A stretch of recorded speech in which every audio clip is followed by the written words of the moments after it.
যুবকেরা বিশ্বাস করেন, আমি আপনাদেরকে বলছি, আজকে ডাক আসবে, আগামী দিনে আবার আমাদের দাঁড়াতে হবে, কিন্তু বিশ্বাস করুন এটা হচ্ছে আমাদের ইমানি পরীক্ষা। আমাদের দেশের পতাকা ফট্টি বেঁধে আর কাফন পরে মাকে বলে যাব, যতক্ষণ পর্যন্ত এই চক্রান্তর বিরুদ্ধে আমরা দাঁড়াবো, মরতে যদি হয় আমরা মরতে রাজি আছি। এই পৃথিবী যদি আমাদের বিরুদ্ধে হয় আর আমাদের ভিতরে যদি ইমানি শক্তি থাকে, অবশ্যই আমাদের বিজয় আসবে ইনশাআল্লাহ। আল্লাহর কাছে দোয়া চাইবো যে আল্লাহ, সেই পূর্বের ইতিহাস আপনি কারুনকে কোথায় ছুঁড়ে ফেলে দিয়েছেন, সাদ্দাতকে কোথায় ছুঁড়ে ফেলে দিয়েছেন, ফিরাউনকে কোথায় ছুঁড়ে ফেলে দিয়েছেন, নমরুদকে কোথায় ছুঁড়ে ফেলে দিয়েছেন। আল্লাহ এই জালিম সরকারকে আপনার গায়েবী শক্তি দ্বারায় আপনি তাকে উৎখাত করে দেন।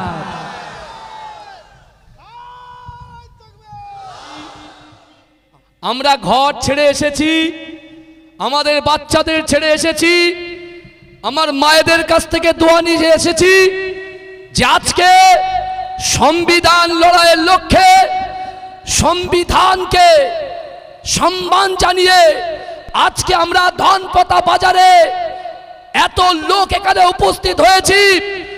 আজকে মোদী সরকার যেভাবে একটা কওমকে লক্ষ্য করে তাদেরকে কোণঠাসা করার চক্রান্ত করছে, সেই চক্রান্তের বিরুদ্ধে দাঁড়াতে আমরা হাজার হাজার রাসূলুল্লাহর উম্মত এই ধনপতা বাজারে হাজির হয়েছি।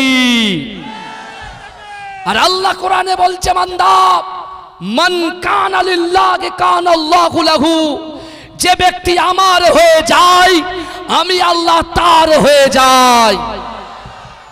আজকে আমাদের এই লড়াই বিশেষ করে শুধু বাংলার জমিনে নয়, আপনি যে রাজ্যে যাবেন সেই রাজ্যে বর্তমান কেন্দ্রীয় সরকার, যেহেতু আজকে প্রধানমন্ত্রীর যে সিটটা, এই প্রধানমন্ত্রীর সিটকে আমরা স্যালুট করি।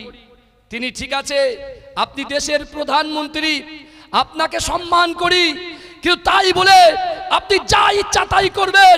আজকে আমাদের বাপ দাদাদের সেই অক্লান্ত পরিশ্রম, হাড় কাটা খাটনি রেখে তারা কষ্ট করে মাঠে চাষ করে আল্লাহর রাস্তায় ফি সাবিলিল্লাহ তাওয়াক্কালতু আলাল্লাহ করে তিনি যে সম্পত্তিগুলো ব্যয় করেছে, কেউ মাদ্রাসায় দিয়েছে, কেউ মক্তবে দিয়েছে, কেউ মসজিদে দিয়েছে, কেউ হিন্দু ভাইদেরকে দিয়েছে, কেউ দোকানপাট করার জন্য দিয়েছে। আজকে তাদেরকে সেখান থেকে উৎখাত করার জন্য, আপনারা নিজেদের স্বার্থ সিদ্ধি করার জন্য, নিজেদের পকেটটাকে ভর্তি করার জন্য আজকে অসহায় মুসলিম, বিশেষ করে যারা অসহায় দরিদ্র খেটে খাওয়া মানুষ, আজকে তাদের কাছ থেকে সেই সকল জিনিসগুলো কেড়ে নিচ্ছেন। মুসলমানদের কাছ থেকে সম্পত্তিটাকে জোরপূর্বক রাতারাতি আইন পাস করে আপনি এভাবে নিতে পারেন না। এ যুবকেরা বিশ্বাস করেন, আমি আপনাদেরকে বলছি, আজকে ডাক আসবে, আগামী দিনে আবার আমাদের দাঁড়াতে হবে, কিন্তু বিশ্বাস করুন এটা হচ্ছে আমাদের ইমানি পরীক্ষা। কারণ আল্লাহর কোরআন 6666টা আয়াত আল্লাহ পাক নাজিল করেছে, 114টা সূরা নাজিল করেছে। এ যুবকেরা ওই কোরআনের দিকে তাকান, বিশ্বাস করেন আল্লাহ বলছে, বান্দা আহাসিবান নাসু আইয়ুতরাকু আইয়াকুলু আমান্না, আল্লাহ বলছে, বান্দা তোমরা যারা ঈমান এনেছো তোমরা কি মনে করো আমি আল্লাহ তোমাদেরকে ছেড়ে দেব? আমি আল্লাহ কি তোমাদেরকে ছেড়ে দেব? ওহুম লা ইফতানুন, আমি আল্লাহ কি তোমাদের পরীক্ষা করব না? এ যুবকেরা, অনেক ব্যক্তি আছে যারা এই বিজেপির দালালি করছে, কিন্তু বিশ্বাস করেন আপনারা যারা আজকে হাজিরা দিয়েছেন, আজকে আপনারা যারা হাজিরা দিয়েছেন, আজকে আমাদের কলিজার ভিতরে যদি আল্লাহর ভয় থাকে, রাসূলুল্লাহর মুহাব্বত থাকে, আর নামাজের পাটিতে আমরা যেমন আজকে ধনপতা বাজারে সকল মা বোন থেকে শুরু করে যুব সমাজ থেকে শুরু করে আমরা যারা একত্রিত হয়েছি, নামাজের পাটিতেও আল্লাহর কাছে দোয়া চাইব যে আল্লাহ, সেই পূর্বের ইতিহাস আপনি কারুনকে কোথায় ছুঁড়ে ফেলে দিয়েছেন, সাদ্দাতকে কোথায় ছুঁড়ে ফেলে দিয়েছেন, ফিরাউনকে কোথায় ছুঁড়ে ফেলে দিয়েছেন, নমরুদকে কোথায় ছুঁড়ে ফেলে দিয়েছেন। আল্লাহ এই জালিম সরকারকে আপনার গায়েবী শক্তি দ্বারায় আপনি তাকে উৎখাত করে দেন।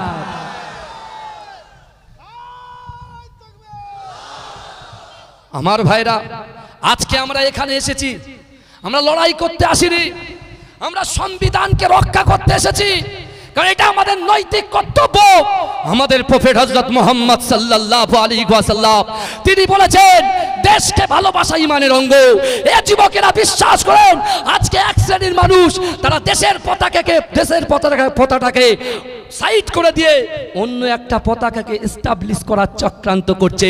কিন্তু এই যুবকেরা ভালো করে বোঝার চেষ্টা করুন, আজকে তারা যতই অন্য পতাকা লাগুক না কেন, আমরা আমাদের দেশের পতাকা ফট্টি বেঁধে আর কাফন পরে মাকে বলে যাব যতক্ষণ পর্যন্ত ইসলাম মানে শান্তি, ইসলাম মানে শান্তি। আর আমরা এই চক্রান্তর বিরুদ্ধে আমরা দাঁড়াবো।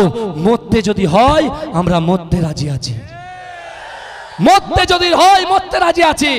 কিন্তু আমার ভাইরা, আমি আপনাদেরকে বলবো, আপনারা যারা মুজাদ্দিদে জামান দাদা হুজুর পীর কেবলা রাহমাতুল্লাহ আলাইহির মোহাব্বতের মানুষ, তার খলিফা আহমদ আলী হামিদ জালালী রাহমাতুল্লাহ আলাইহি, তার খলিফা বসিরাতে শুয়ে আছেন আল্লামা রুহুল আমিন শাহ রাহমাতুল্লাহ আলাইহি, আপনার হারুয়াতে যিনি শুয়ে আছেন পীর আব্বাস আলী গোরাচাঁদ রাহমাতুল্লাহ আলাইহি, তার মোহাব্বতের মানুষ। আমি আপনার পীরের আওলাদ হিসাবে দু চারটে কথা বিশেষ করে আমি আপনাদেরকে বলতে চাই।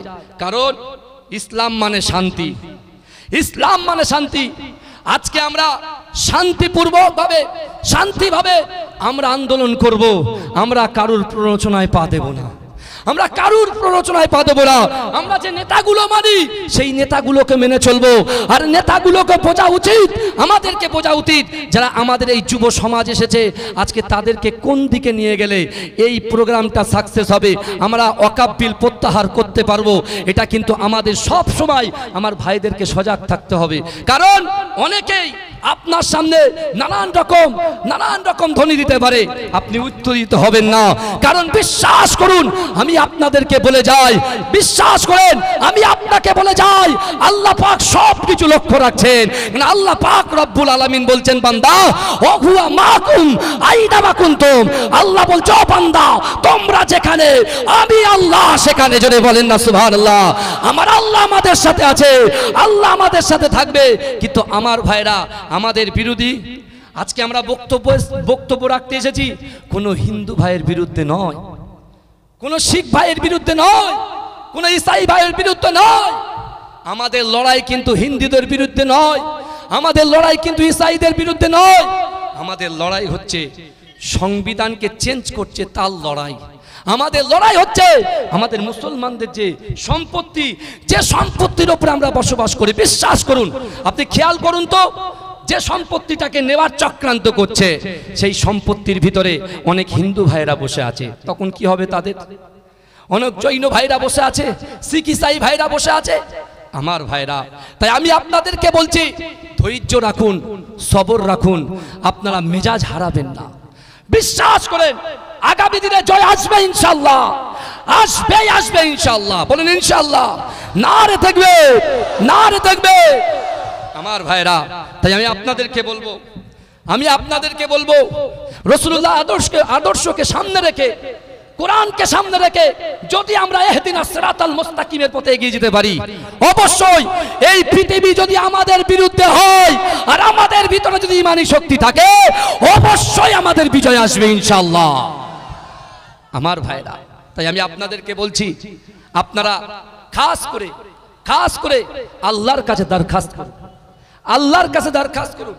অবশ্যই আমরা যদি সঠিকভাবে নম্রতা, ভদ্রতা, হৃদ্রতা দিয়ে আজকে মানুষের পাশে থেকে মানুষকে ক্ষতি না করে, আমাদের এই ভারতবর্ষে সরকারি যে প্রপার্টি আছে আমরা রাগের বশে অনেকে ভাঙচুর শুরু করে দিই, বুঝলেন। আজকে এখানে পুলিশ প্রশাসন এসছে, আমরা আমাদের এই আপনার সমাবেশ থেকে তাদেরকে স্যালুট করি, যেভাবে তারা আপনারা পরিষেবা দিচ্ছেন। বিশ্বাস করুন আপনাদের বিরুদ্ধে নয়, হিন্দুদের বিরুদ্ধে নয়, এই লড়াই মুসলমানদের অস্তিত্বের লড়াই, এই লড়াই মুসলমানদের অস্তিত্ব লড়াই। তাই আমার ভাইরা, যাই হোক যতটুকু বললাম, আল্লাহ পাক রব্বুল আলামিনের কাছে আমরা দোয়া চাই, নামাজের পার্টিতে দোয়া চাই, আল্লাহ এই জালিম সরকার থেকে আপনি আমাদের জান, মাল, ইজ্জত, ঈমানের হেফাজত করুন। আল্লাহুম্মা আমিন।